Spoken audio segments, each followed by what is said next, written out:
Yampa. I'm calling environment. Disorder.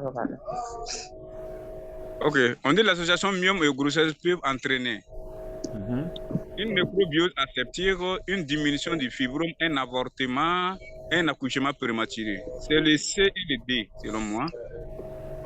Donc l'association myome et grossesse peut entraîner une diminution du fibrome. Et puis quoi? Non, non, j'ai dit C et D. Un avortement et puis un accouchement prématuré. Ok. D'accord. Béatrice?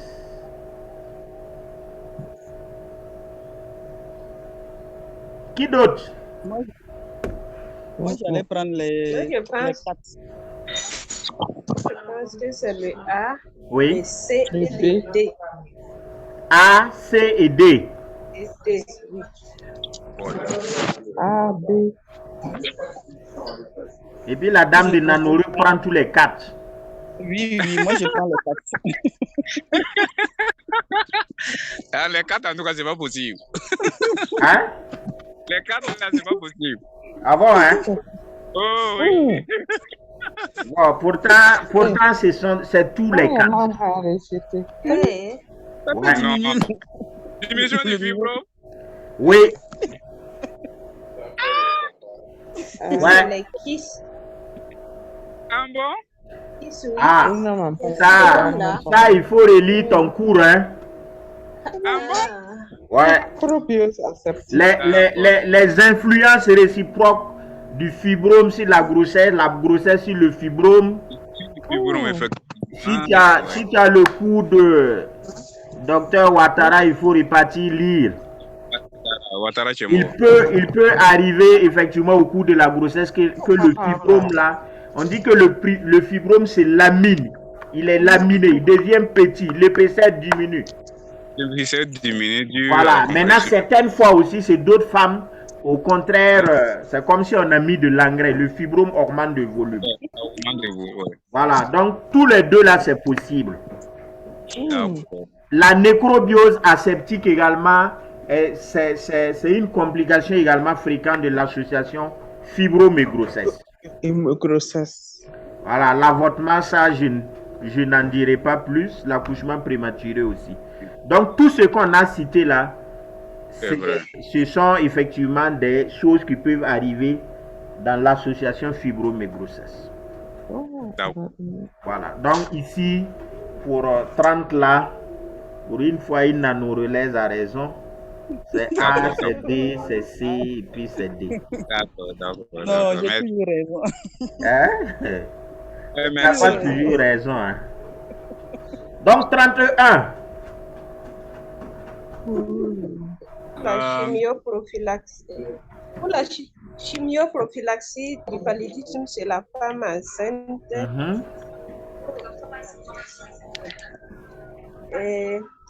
la prise de sulfadoxine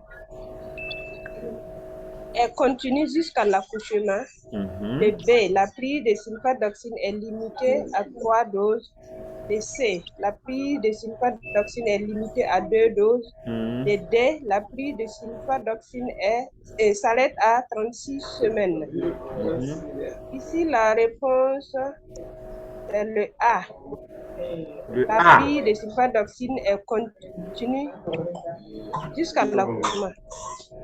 Ok, donc il n'y a pas de limitation, il n'y a pas de nombre de doses qu'on a arrêté. Voilà, ça effectivement c'est vrai. Parfois, il y en a qui pensent que non, après 36 semaines, on doit. Actuellement, les nouvelles recommandations de prise en charge du paludisme, la femme peut prendre en tout cas la sulfadoxine plus pyrimétamine jusqu'à l'accouchement. Donc la bonne réponse au 31, c'est le A. Donc 32.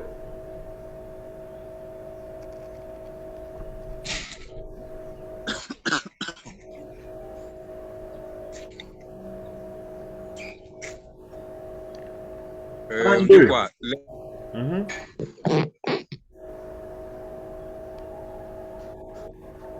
Allez-y. Les facteurs favorisant la fistule sont, sauf un. A, on dit Jeune, jeune âge de la parturiente. B. Absence du bloc opératoire pour réaliser. Attend la césarienne. C. La disproportion fœto-maternelle. Et D. L'accouchement assisté. Pose D. L'accouchement assisté.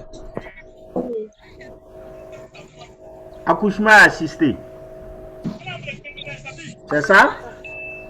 Oui. Voilà. Donc, tous les trois là, ce sont des facteurs qui favorisent effectivement la fistule obstétricale. Parce que la fistule là, communément, on dit que la fistule là, c'est la conséquence de l'absence de césarienne. Ça veut dire que c'est une femme qui avait un accouchement difficile. Elle avait une disproportion fœto-pelvienne, mais elle n'a pas pu bénéficier d'une césarienne assez rapidement. Et la compression de la tête, de la vessie entre la tête et les os du bassin a occasionné effectivement la fistule. Donc, l'intrus là, c'est vraiment l'accouchement assisté. Ok, prévention de la fistule.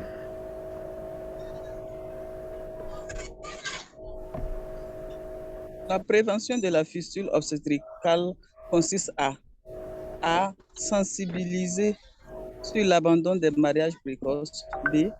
Sensibiliser sur la santé maternelle et la fistule obstétricale. C. Former du personnel. Et D. Éviter les césariennes. Je propose le A. A. B, Sensibiliser. B. Sensibiliser sur la santé maternelle et la fistule obstétricale. Et C. Former du personnel. Donc A, B, C. Oui. Au contraire, il faut favoriser l'accès à la césarienne. Donc, effectivement, pour prévenir la fissure, il faut le A, il faut le B, il faut également le C. Donc, cystite, 34 maintenant. La cystite aiguë se caractérise par A. Brûlure mictionnelle. B. Prolacturie. C. Douleur suspivienne. D. Miction impérieuse. Je propose les 4 A, B, C et D. Donc, une cystite aiguë, c'est une infection urinaire. Hein? Généralement, on a des brûlures mictionnelles, on a une pollakiurie, on a des douleurs suspiviennes et on a une miction impérieuse. Donc, ici, effectivement, pour la question 34, on peut retenir comme bonne réponse les A, le B et le C. Donc, tout ce qu'on a cité là peut être des signes d'une cystite aiguë. Question 35.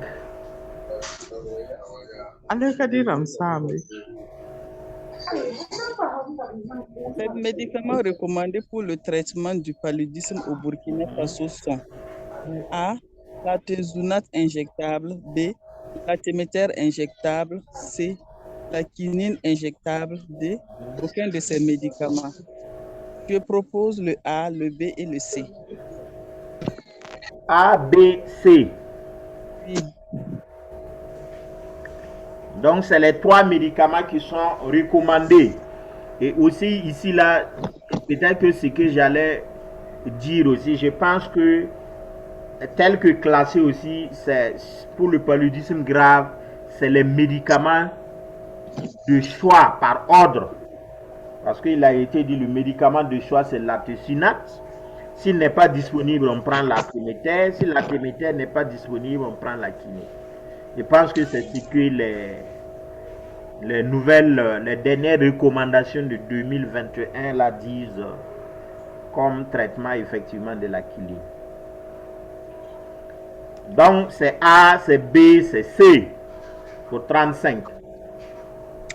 Question 36.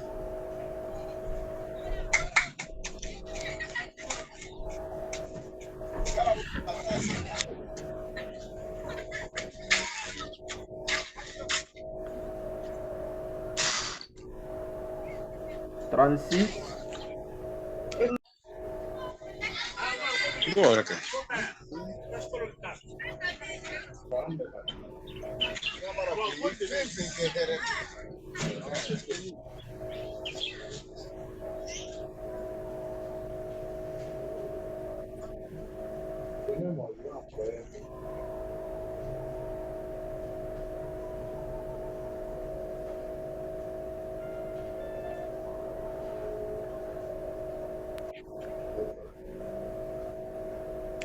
Dansez.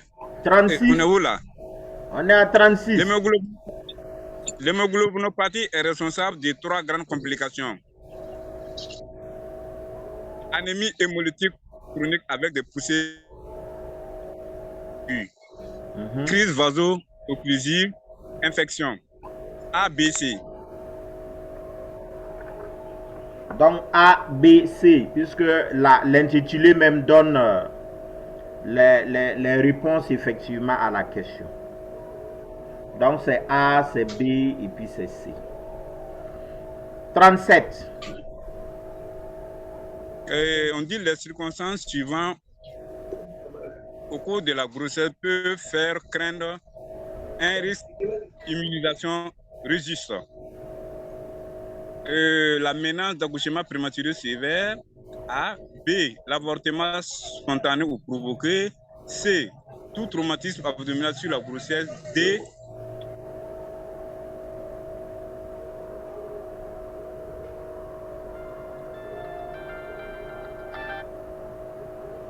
Moi, j'allais proposer les...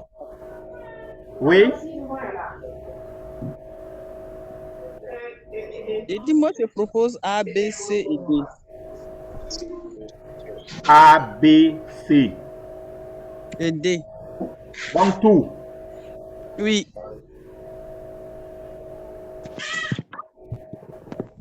On a deux. Oui. Elle dit que tout ce qu'on a cité là, ça peut occasionner une immunisation.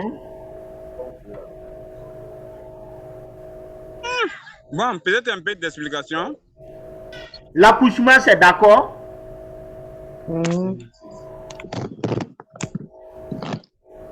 Ou bien? Je n'ai pas compris la question alors. La question l'a dit, les circonstances suivantes peuvent faire craindre un risque d'immunisation rhésus.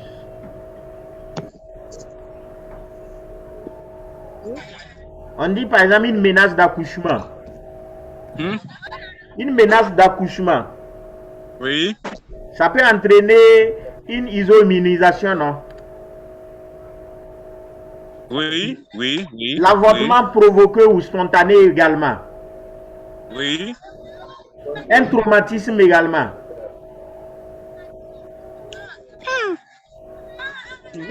Traumatisme, c'est oui. Oui. C'est oui. Ah. Et l'accouchement aussi, c'est clair. Ah bon? Ouais. Un traumatisme abdominal sur la grossesse. Mais qu'est-ce que s'il y a un traumatisme sur la grossesse, un traumatisme abdominal, par exemple, la femme là, elle tombe sur le ventre. Il peut avoir des micro-hémorragies, non? Oui. Avec des micro-transfusions. Donc, c'est clair que ça peut entraîner une immunisation. D'accord, d'accord. C'est le même principe que l'avortement et c'est le même principe que l'accouchement. Donc, ici, là, c'est A, c'est B, c'est C, c'est D. Ok. Bon, on retrouve une question sur les fibromes.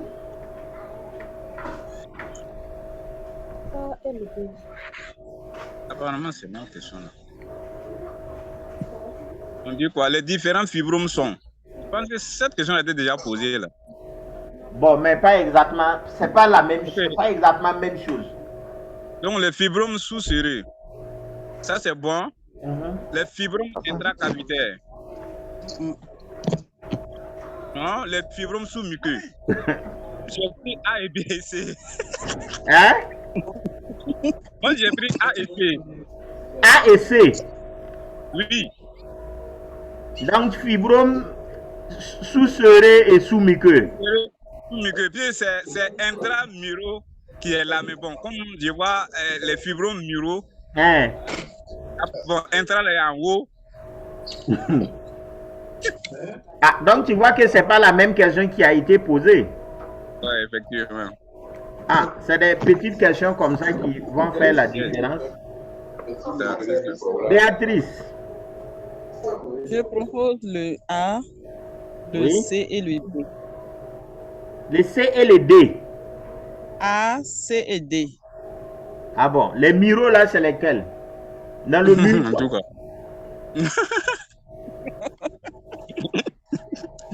C'est intramuro. Comme il n'y a pas intram, on ne peut pas prendre.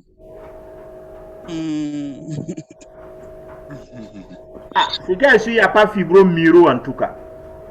Ah, ok. Voilà, donc souvent aussi, c'est un peu faire attention, on peut enlever une composante du mot là, effectivement, pour vous tromper. Voilà. Ya biyo ko duk wala man zaman an liya. Ta Ah, correction. yam kaman devoir da yam zi son rambala yam kaman devoir.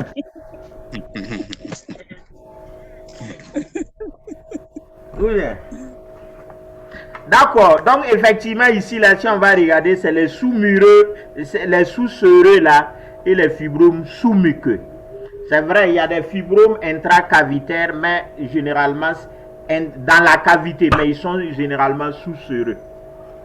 Donc on peut retenir ici le A et puis le B. A. Non, le C. Et le C. Oui, A et puis C. C, je vais dire. A et puis C. C'est ça. Ok. Voilà. 39. Les examens suivants sont obligatoires au cours de la CPN. A. La sérologie, oui. B. Groupe sanguin registre, oui. Échographie, oui. Et D. Créatinémie, non. Ah bon. Non, on n'a pas besoin de créate. Donc, effectivement, les trois premiers là sont quand même obligatoires au cours de la CPN. Mais la créatininémie, ce n'est pas un examen systématique. Et on termine avec la quarantaine. Une dent pour clôturer. Donc, S. Béatrice, vas-y. En cas d'accouchement prématuré, le nouveau-né est menacé. B. La mère est menacée. C. La mère et le nouveau-né sont menacés par l'infection. Et D. Aucun n'est menacé. J'allais proposer le A. En cas d'accouchement prématuré, le nouveau-né est menacé. Konaté, c'est bon? C'est bon. Ok. Donc 40 aussi, on peut dire que la bonne réponse, en tout cas en cas d'accouchement prématuré, le problème c'est vraiment le nouveau-né. Il est menacé par la prématurité, il est menacé effectivement par l'infection. Donc voilà, on est au terme également de cette deuxième épreuve. S'il y a des commentaires, d'autres questions, en tout cas on peut les prendre. Et puis voilà. Peut-être que ce que je vais aussi vous donner comme conseil là. Bon, je vais envoyer encore les réponses également dans le groupe. Vos copies que vous aviez, il faut regarder. Vous allez vous donner effectivement une idée. J'ai pu trouver. J'ai combien sur 40? C'est ça. Voilà. Vous allez voir, est-ce que si c'était vraiment une situation réelle, est-ce que bon, l'examen là j'allais avoir? Parce que comme c'est un examen, c'est 10 qu'on veut. Hein. Maintenant, il faut voir, ça va vous permettre également de voir l'effort qui reste à faire. Et après, vous pouvez prendre encore le même sujet, vous vous asseyez, vous prenez, si c'était à reprendre, est-ce que vous pouvez avoir ne serait-ce que au moins 30 sur 40? Parce que bon, c'est vrai que bon, on essaie également d'encadrer, mais jusque-là, on ne sait pas vraiment clairement comment vraiment on va s'y prendre. Quoi. Parce que Entre-temps, si c'est bizarre, ils peuvent dire aussi que, bon, on va faire des cas cliniques, hein, ou bien on peut poser des questions ouvertes, mais l'un dans l'autre, si tu arrives également à maîtriser ton cours et que tu peux répondre au TCM, c'est clair que si c'est une question également ouverte où il faut commenter, c'est sûr également que vous allez vous en sortir. Donc c'est bien de garder effectivement les notes que vous avez prises par rapport aux questions, aux bonnes réponses, également les copies pour souvent également réviser. Et c'est comme ça que, bon, voilà, vous allez mettre également les chances de votre côté pour ne pas vraiment passer à côté, quelle que soit en tout cas la manière dont on va effectivement nous prendre. Donc s'il y a des questions ou des commentaires ou bien des propositions aussi, on va prendre et puis bon, ensemble on va essayer d'améliorer ce que nous faisons également chaque jour. Bon, moi je voulais poser une question là. Oui. Est-ce que, je ne sais pas, est-ce que la feuille de composition là, bon, la manière de remplir, bon, vous allez nous montrer après ou bien, bon, parce que comme, je ne sais pas si c'est la même feuille ou bien, ça sera comment? Bon, ça effectivement, il reste effectivement à élucider parce que après les compositions de l'année passée, par la suite, ce que les autres ont fait là, parce que apparemment ils ont acquis, bon, c'est vrai que pour la santé ou l'enseignement ça peut être difficile, hein, mais ils ont acquis un certain nombre d'ordinateurs, c'est vraiment des milliers. Hein. Et je ne sais pas si, et généralement, c'est comme le format qu'on fait là. Hein. Vous ouvrez l'ordinateur, on envoie les questions à tout le monde et chacun coche. À la fin même, vous pouvez regarder, la machine même est paramétrée de telle sorte qu'à la fin, vous récapitulez. Et la machine vous dit que bon, vous avez trouvé 20 questions sur 40. Ouais. Voilà, maintenant je ne sais pas. Maintenant, bon, comme c'est la santé et que le nombre là est vraiment, est-ce qu'ils peuvent aller avec les machines? C'est pas évident. Donc certainement que ça va être avec, si c'est avec les feuilles, je pense qu'il y a des outils aussi. Il y a des outils aussi. On pourrait même, si les choses se précisent, on peut même les concevoir, essayer de tirer les feuilles de réponse là avec... ou du moins vous les envoyez également. Chacun va imprimer chez lui et puis colorer sur la feuille là et puis prendre photo ou scanner avec le téléphone, nous envoyer et puis on va regarder. Je pense que pour ça aussi, il n'y a pas de problème. On pourra échanger en long et en large sur comment effectivement il faut remplir la feuille de réponse. Et ça, il faut lire exactement, correctement la consigne, ce qu'on a dit de faire pour ne pas...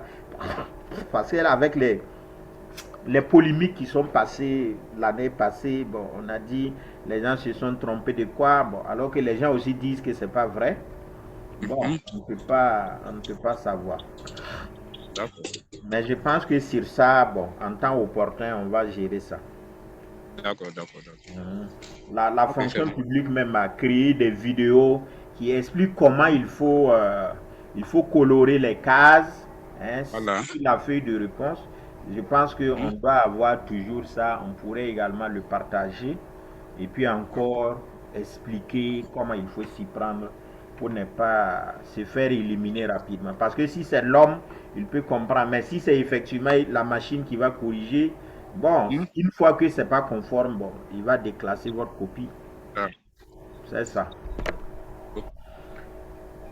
Merci, c'est bon. Voilà, merci. En tout cas, beaucoup de courage. J'espère que ça va aller. On a encore quelques minutes. Hein. On a 40 minutes deux fois. Il reste 2 minutes. 2 minutes. Ça va.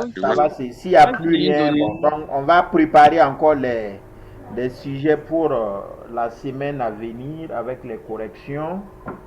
On va essayer d'aborder encore d'autres chapitres. Et ce qui est important est que s'il y a vraiment des parties où, en répondant aux questions, là, vous voyez qu'il y a lieu quand même que vous réalisez hein, le cours là, c'est important de relire la partie.